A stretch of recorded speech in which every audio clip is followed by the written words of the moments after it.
Bueno, hoy hablaremos de los impuestos. Parece mentira, etcétera. Bien.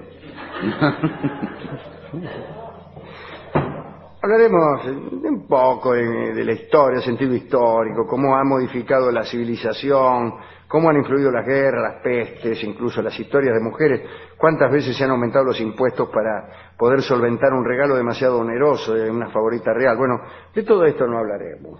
Daremos 4 o 5 ejemplos de cómo se cobraban los impuestos en determinada época y en determinado lugar. Bueno, el primer ejemplo así tomado al azar es el Egipto de los Ptolomeos. Ese era en realidad un Egipto griego, porque los Ptolomeos eran descendientes de Alejandro de Macedonia, mejor dicho, de los generales de Alejandro de Macedonia. No eran egipcios, eran griegos.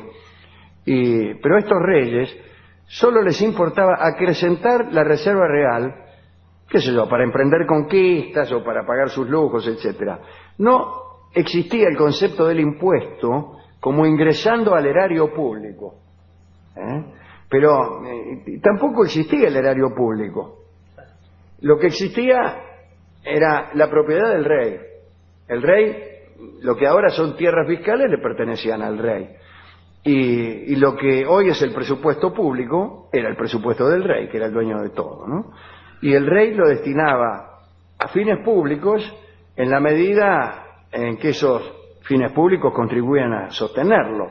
Es decir, los Ptolomeos no estaban interesados en mejorar la vida de sus súbditos, pero sí en sostener su dinastía y sostenerse como nación también, ¿no? Para poder justamente seguir cobrando tributo. El rey pagaba entonces su ejército. ¿Qué importa si lo pagaba como suyo o como ejército de la nación? Él necesitaba pagar ese ejército. Bueno, pero los Ptolomeos eran de lo peor. En Persia también agarraban las rutas de la seda y parece que nada alcanzaba a saciar la voracidad de aquellos reyes.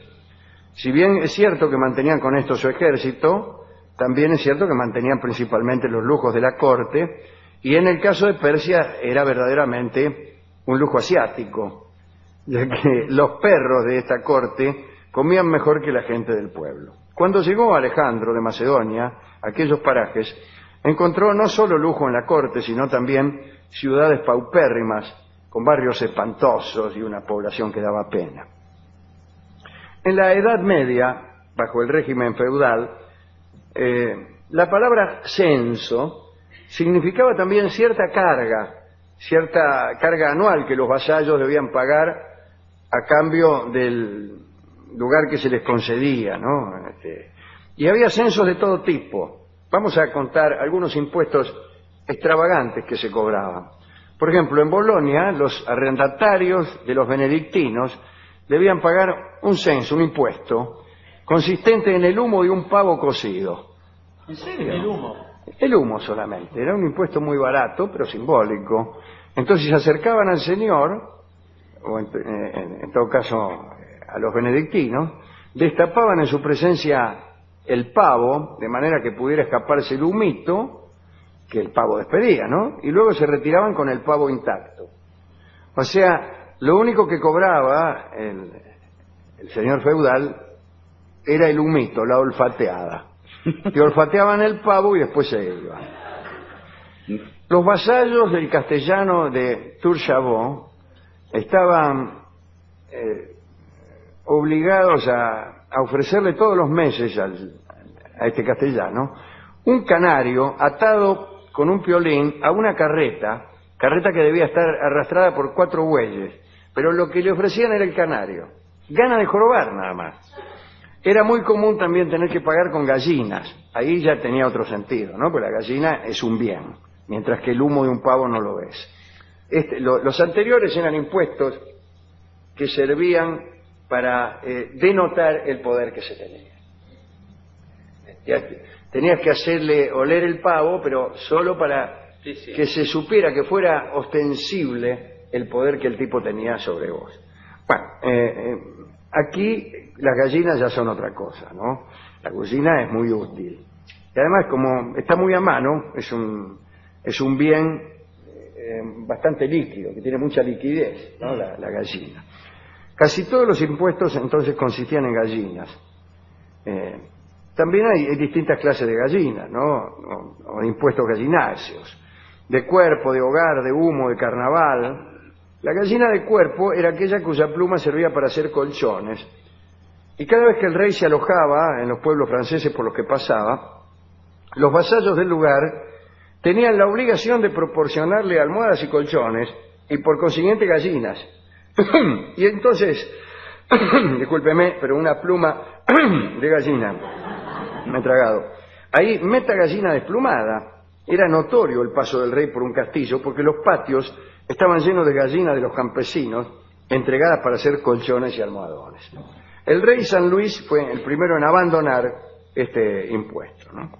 Parece que en otro orden, los monjes de la abadía de Seymour-le-Fou eran la excepción a esta clase de impuestos, porque ellos, digo, a la clase de impuestos abusivos, porque ellos cobraban impuestos a base de alimentos, y estos alimentos que recaudaban estaban destinados a mejorar la vida de los indigentes de su hospital, así que eso está bien.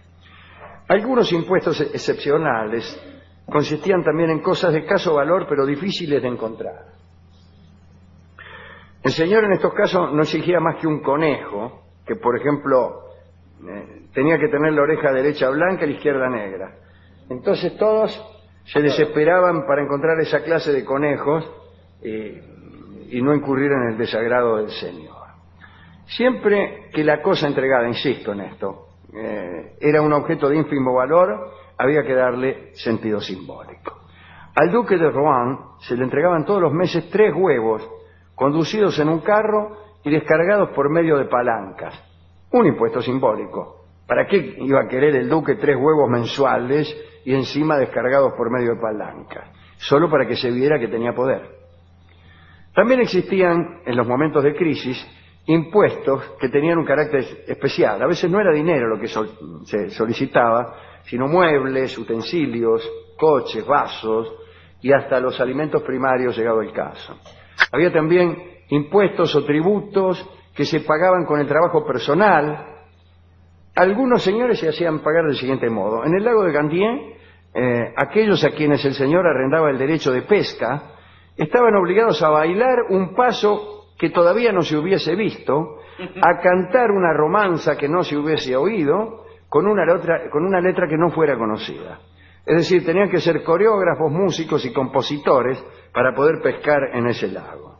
Extraordinario, ¿eh? Extraordinario. Bueno, en tiempos del rey San Luis, los juglares que entraban a París se salvaban de los impuestos cantando coplas. Los saltimbanquis también podían evitar el pago de impuestos haciendo bailar monos delante del recaudador de impuestos. Hágame bailar al mono y no pagabas impuestos. Como si usted fuera ahora a la FIP con un mono, lo hace bailar y el tipo dice, bueno, ya está. Bueno, en un castillo de Pontoise, las mujeres eximían sus impuestos si golpeaban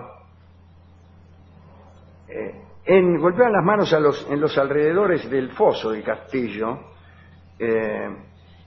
y los golpes eran para espantar a las ranas que no dejaban dormir al señor de Mantelou. Según el historiador, los castillos estaban rodeados de agua, naturalmente esas agüitas se llenaban de batracios, que eran una raza indestructible, que cantaban toda la noche y no dejaban apolillar a los moradores del castillo. Bueno, había también impuestos de sal. Felipe de Valois, Felipe el Largo, el primero de los Valois, estableció un impuesto sobre la sal. Era Felipe V, me parece. Y fue llamado irónicamente el rey de la ley sálica. Claro, ¿por qué? Porque en realidad ley sálica quería decir que solo los hombres podían ser reyes, tal como ocurría entre los sálicos. Y la ley sálica es la que se aplica en aquellos países donde no hay reinas, como por ejemplo en Francia. Y casualmente Felipe V de Valois el trono, accedió al trono de Francia con una sucesión bastante tormentosa. Él era sobrino de Felipe IV, el Hermoso, aquel que fue maldito por Jacques de Molay, el de los Templarios, ¿no? Bueno, murió Felipe el Hermoso. El hijo de Felipe el Hermoso, Luis X, murió también. Algunos dicen que envenenado por unas garrapiñadas que le habían preparado sus enemigos. Otros dicen, clásica muerte de reyes, que había jugado a la pelota y que había tomado un vaso de agua fría. Eso lo creo más, porque si tomas agua fría y estás agitado te morís. Pero se murió. Después el otro hermano, que se llamaba Carlos, murió también. Y quedó este sobrino, pero se murió bárbaro, porque algunos decían que no le correspondía al sobrino, que era hijo de un hermano de Felipe el Hermoso, también llamado Carlos, sino a la hija de Felipe el Hermoso, que se llamaba Isabel y que casualmente estaba casada con el rey Eduardo III de Inglaterra. Era ella. Pero, fíjense cómo es la cosa. La hija de Felipe el Hermoso vive. Se habían muerto todos los hijos de Felipe, pero la hija vivía. Y algunos decían, no le toca a la hija, le toca a un varón. Entonces, ya no a un hijo de Felipe, sino a un hijo de Carlos, su hermano. Ya cambiaba la cosa. Gran discusión. Finalmente se deciden por la ley sálica, es decir, aquella que impide o que establece claramente que solo los hombres pueden ser reyes. Se llama ley sálica porque los salios eran los que utilizaban esta ley. Pero también Felipe V establece un impuesto sobre la sal. Y entonces a esa ley de impuesto sobre la sal le pusieron también, le decían los franceses para jorobar, la ley sálica. Bueno, el Parlamento de París, sigo con los impuestos, ¿no? Discúlpeme esta digresión sobre Felipe. Murió mal Felipe, murió de una peste, medio leproso, una porquería. Respecto de la sal, el Parlamento de París estaba autorizado para recibir de los mercaderes de sal la sal necesaria para su consumo. Y eran también los tipos que vendían sal, eran en Francia los que enterraban a los reyes. Tenían ese privilegio. Cuando se moría un rey, lo enterraban los vendedores de sal. Decían que los reyes tenían el cuerpo salado. Todas tradiciones totalmente irracionales, pero así era eso. El honor de enterrar a los reyes les correspondía a los transportistas de sal. También existían en París impuestos pagados en vino. Las religiosas de Santa Genoveva, que es la patrona de París, ¿no? Jambier, estaban obligadas a obsequiarle a las autoridades todas las bebidas que producían. Así que el tributo fue abolido porque se escabeaban como locos todos. Bien. En las antiguas costumbres universitarias, los alumnos le pagaban al rector y a los profesores con guantes, birretes, panes de azúcar, pero principalmente pastelitos. Hasta el siglo XVII existió un impuesto de derecho de examen que conservó el nombre de pastilaria por los pastelitos que habían sido el origen de aquel impuesto, ¿no? Bueno, los recaudadores de impuestos siempre fueron despreciados. San Mateo, uno de los discípulos de Cristo, sufrió. Subió también, podría haber dicho, en media hora más duraba la charla. Subió un día al Gólgota y se encontró con personas que lo despreciaron muchísimo. Lo despreciaban porque él era recaudador de impuestos. Y siglos más tarde, mientras Cervantes lamentaba su fracaso como militar, y quizá pensaba en las hazañas de Don Quijote, era odiado por sus vecinos porque Cervantes también era cobrador de impuestos. El Quijote fue escrito por un cobrador de impuestos. Dice Borges, refiriéndose a esta parte de la vida de Cervantes: sospechándose indigno de otra suerte, como aquella en el mar, este soldado a sórdidos oficios resignado. Era. Nuestro amigo Luis XIV, el Rey Sol, creó en Francia el diezmo. Es natural, como su nombre indica, consistía en un diego, el 10% de todo el reino. Se ve que era un rey absolutista por cobrar el 10% a la gente. Es poquísimo, ¿no? Bueno, en Gran Bretaña estaba la ley del timbre. A mí siempre me hizo gracia esa ley. Yo cuando era chico me creía que era una ley que imponía penas espantosas para los tipos que tocaban timbre y salían rajados. No, señor. Es lo más lógico. Cuando vos te dicen, ¿sabés lo que es la ley del timbre? Y vos no estudiaste, y bueno, era una ley que condenaba a prisión a los tipos que hacían sonar los timbres de las casas para luego darse a la fuga. No, no era eso, sin embargo. Dice, eran estampillas que establecían impuestos a los diarios, a los folletos, los mazos de baraja, que siempre tienen, como sabe cualquiera que haya escolaseado, y todo eso. El impuesto incluía también, en el caso de Inglaterra, a los norteamericanos que todavía estaban bajo el dominio inglés. Esto irritó muchísimo a los colonos, que se sublevaron, y en el puerto de Boston una multitud enardecida arrojó, como bien sabemos, al agua el té grabado con impuestos. Fue el famoso episodio del tecito de Boston, inmediatamente anterior al comienzo de la guerra de los colonos contra la metrópoli. Escribió acerca de los impuestos Benjamin Franklin. Solo hay dos cosas en la vida de un hombre que son inevitables: la muerte y el vencimiento de los impuestos. Pagamos derechos por una declaración de nacimiento y por una fe de vida, si nos examinamos o si tomamos un diploma. Pagamos a sí mismos y alquilamos y vendemos y damos, prestamos o hipotecamos. Bueno, todo eso decía Benjamin Franklin y listo. Se quejaba de los impuestos. Es muy norteamericano quejarse de los impuestos porque es muy liberal el no cobrar impuestos o cobrar pocos impuestos, dejar que las cosas se arreglen conforme al mercado. Algún día explicaremos por qué esto no es posible y hoy en día en los Estados Unidos se cobran impuestos altísimos.